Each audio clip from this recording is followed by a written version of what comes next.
It is my opinion that you do not really understand the concept of banking. All the banks are broke. Bank Santander, Deutsche Bank, Royal Bank of Scotland, they are all broke. And why are they broke? It isn't an act of God. It isn't some sort of tsunami. They are broke because we have a system called fractional reserve banking, which means that banks can lend money that they do not actually have. It is a criminal scandal and it has been going on for too long. To add to that problem, you have moral hazard, a very significant moral hazard from the political sphere.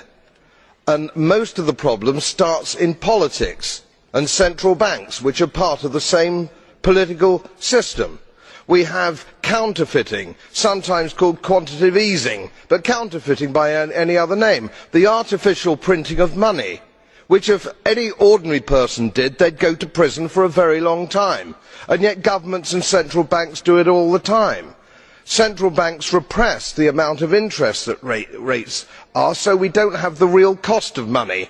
And yet we blame the real retail banks for manipulating LIBOR.